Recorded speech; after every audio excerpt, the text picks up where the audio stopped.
Alors, on va parler directement de l'entrepreneur traditionnel. Donc, quelque chose qui va s'afficher à l'écran. L'entrepreneur traditionnel, ça ressemble un petit peu comme ça à sa vie. Ok, alors au début on a ce rêve, on va parler de ce rêve de l'entrepreneur. Moi j'étais au début, c'est là, ouais c'est génial, c'est super, j'ai changé ma vie, j'en ai marre d'en avoir marre. Faut savoir que 60% des Français sont stressés en entreprise, mais c'est pas seulement, c'est pour ça peut-être que vous êtes là au passage. Il y a toute une raison par rapport à ça. Mais c'est que ce qui se passe malheureusement, c'est que, et je suis pas là pour démotiver un rêve, je suis pour donner la vérité. Et comprendre qu'est-ce qui fait qu'il y a si peu d'entreprises qui fonctionnent, et qu'est-ce qui fait qu'il y en a tellement qui veut dire essayer de briser le mur du son, ils n'ont même pas encore décollé, ils sont déjà en train de se cracher. Okay, il y a une raison particulière. Donc 50% des entreprises mettent la clé sur la porte avant 5 ans. 10% d'entreprises vont bien. Quand je dis vont bien, c'est elles survivent. Elles vont bien. Ça va. C'est-à-dire, en gros, vous vous posez la question, est-ce que ça va ? Ça va. Vous voyez ? Qui comprend exactement ou qui connaît des gens comme ça ? Vous voyez ? En gros, ça rame. Okay, on a ce rêve d'entrepreneur. Il y a réellement 1% d'entreprises qui cartonnent. Réellement 1% d'entreprises. Nombre de marketeurs qui sont là dehors, il y en a très peu, dont Sébastien qui vraiment cartonne. Donc ces entrepreneurs ont des clés très particulières, mais plus que des clés et des connaissances, on parlait de monde intérieur, ils ont quelque chose que la plupart des gens ne sont pas prêts à aller. Donc les gens vont se réfugier dans ce qui est plus facile, ce qui est plus simple, c'est ce qu'on peut maîtriser dans son monde extérieur. Donc on va prendre des connaissances, on va développer des stratégies, tout ça c'est absolument essentiel à la réussite, mais ça ne suffit pas. Donc, le rêve de liberté, ça se transforme un petit peu comme ça. Donc moi j'étais un petit peu comme ça les 2 premières années, quand j'ai lancé mon premier business, je rêvais de cette liberté, je vais changer ma vie, etc., je vais être libre, j'ai plus besoin de travailler, je peux voyager à travers le monde. Mais c'était plutôt ça, vous, moment. Donc je me suis dit, il doit y avoir un autre moyen. Pourquoi ? Alors que je travaillais dur, il y a des gens ici qui travaillent dur et qui ont toujours des résultats médiocres. Aïe, ok ? Et c'est un petit peu ça. Donc pourtant, je travaille sur l'ordinateur, je fais mon blog, machin, mon truc, et ça fonctionne pas. Qu'est-ce qui fait que ça fonctionne pas ? Qu'est-ce qui se fait qu'il y a un coup, il y a des gens qui ont l'air un peu plus faciles ?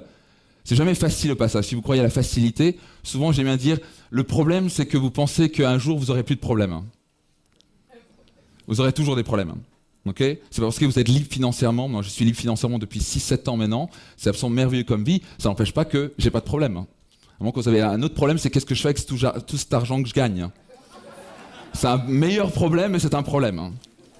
Okay, donc oubliez les problèmes. Si vous n'avez plus de problèmes dans votre vie, vous pourrez mettre une balle dans la tête et vous n'aurez plus de problèmes le reste de votre vie. Donc il doit y avoir un autre moyen. Et l'unique clé, à mon avis, l'unique solution, c'est de se réinventer. C'est vraiment, je dis bien, se réinventer. C'est réinventer votre entreprise, mais surtout votre manière de penser. Vous devez commencer à fonctionner autrement. Et je vais dire que si vous avez les bonnes clés, tout s'ouvre. Vous avez les bonnes clés, les portes de la liberté vont s'ouvrir. Donc, je vais vous parler de 2 mondes. Le premier monde de l'entreprise, d'un entrepreneur, c'est le monde intérieur. Et ensuite, on a ce qu'on appelle le monde extérieur. Donc, pour faire plus simple, 20%, à mon sens, et je pense que c'est plutôt confirmé par la plupart des gens, en tout cas qui ont un peu analysé les gens en réussite, les gens qui réussissent, 20% de ce qui va faire votre réussite est lié à la stratégie. Est-ce que c'est absolument essentiel d'avoir une top stratégie, par exemple marketing, pour réussir ? Absolument, c'est essentiel. Si vous n'avez pas ça, vous n'y arriverez jamais. Point. Vous devez avoir une stratégie, stratégie commerciale, marketing, etc. Si vous n'avez pas ça, vous êtes mort d'entrée. Mais ce qui va faire toute la différence, qu'est-ce qui va faire qu'il y a des gens qui vont avoir une information, par exemple, qui vont voir une super formation, par exemple, par Sébastien, qui va être top, le lancement orchestré, nickel, clean, papa, il y a tout dedans. Qu'est-ce qui fait qu'il y en a si peu qui l'utilisent à la fin ? Est-ce que ça va avoir avec la stratégie ? C'est exactement la même stratégie qui sont utilisée par certains Américains qui font des millions, c'est la même stratégie qu'utilise Sébastien, c'est la même stratégie que j'ai utilisée, c'est la même stratégie que des centaines et des milliers d'entrepreneurs dans le monde utilisent, et ça fonctionne. Qu'est-ce qui se fait qu'il y en a tellement qui ont fait la formation, ou qui font cette formation-là, et qui, finalement, ça décolle pas pour eux ? Exactement, c'est ce qu'on appelle le monde intérieur. C'est ce qu'on appelle votre psychologie. Donc 80% de votre réussite est liée à votre psychologie. C'est la manière dont vous pensez, dont vous réfléchissez. C'est la manière dont vous prenez vos décisions. Ça va voir avec vos peurs, vos blocages, on va en parler. Okay, donc ça c'est la première chose. 80% de votre réussite, à mon sens, et tout ce que vous allez faire dans votre vie, c'est directement lié à votre psychologie. Donc notez ça attentivement. Les résultats de votre entreprise sont directement liés à votre monde intérieur. Donc, si vous voulez gagner 1 million, 2 millions, 10 millions, ce que vous voulez dans votre entreprise, la première chose, et bien sûr, absolument essentiel de développer la stratégie partie en marketing. Comme je l'ai dit hier, il y a 2 choses qu'il faut absolument développer. Et il y en a plein d'autres. Je vais vous parler de 7 facteurs clés. Si vous avez un de ces problèmes dans le facteur, vous n'allez pas y arriver à la fin. Vous devez avoir, mais avant tout, le marketing et l'innovation, c'est la base, quoi. Si vous n'avez pas ces trucs-là en place, encore une fois, vous pouvez avoir le meilleur produit du monde, vous ne pourrez jamais le vendre. Donc, les limites personnelles, c'est directement lié aux limites de votre entreprise. Donc, je donne toujours l'exemple du iceberg. Vous voyez ce que c'est un iceberg, hein? On voit que 10% réellement. Mais à l'intérieur, si on plonge, on voit qu'il y a 90% qu'on ne voit pas encore. C'est un petit peu comme ça dans votre entreprise, et particulièrement ce que vous êtes capable de faire. On utilise, d'après les neurologues, environ 5 à 10% de notre potentiel. Imaginez-vous si vous pouviez utiliser même ce que serait 20 ou 30% de votre potentiel. Imaginez-vous si vous étiez capable de doubler, tripler, multiplier par 10 vos revenus. Ce serait sympa, non ? Et le petit challenge, c'est que parfois on est à la recherche du nouveau truc, de la nouvelle technique. De le machin. Le problème, c'est que certains, je vois, ils font des formations et des formations et des formations, ils sont toujours aussi pauvres. Donc c'est pas le nombre de connaissances. La connaissance est essentielle, mais la connaissance sans action, ça vaut rien. Absolument. Et qu'est-ce qui va faire que vous allez passer à l'action ? Et surtout avec une certaine manière de penser, c'est votre monde intérieur. C'est comment vous réfléchissez, quelles sont vos croyances, vos peurs, etc. Donc moi, j'en suis passionné depuis plus de 17 ans, j'ai bouffé, peut-être même 18 ans maintenant, j'ai bouffé des milliers de livres, je sais pas, des formations, etc. Mais plus important que ça, je les ai appliqués pour moi-même. Ça sert à rien, parce que si vous apprenez, vous sortez de là, est-ce que vous avez eu des stratégies puissantes ces 3 derniers jours pour vraiment cartonner dans votre business ? Ok ? Donc la question maintenant, c'est est-ce que vous allez le faire ? Ouais, c'est ce que tout le monde dit, ouais. Vous comprenez ? Je ne suis pas quelqu'un à vous dire « Ouais, c'est super, la pensée positive, ouais, il faut juste y croire, il faut juste y penser. » Ça, excusez-moi l'expression, c'est juste des conneries. Okay ? Être positif, c'est souvent être con aussi. Parce que pourquoi je peux dire ça ? Parce que j'étais très positif dans ma vie, et je suis toujours positif, mais il y a une différence énorme entre être positif et optimiste.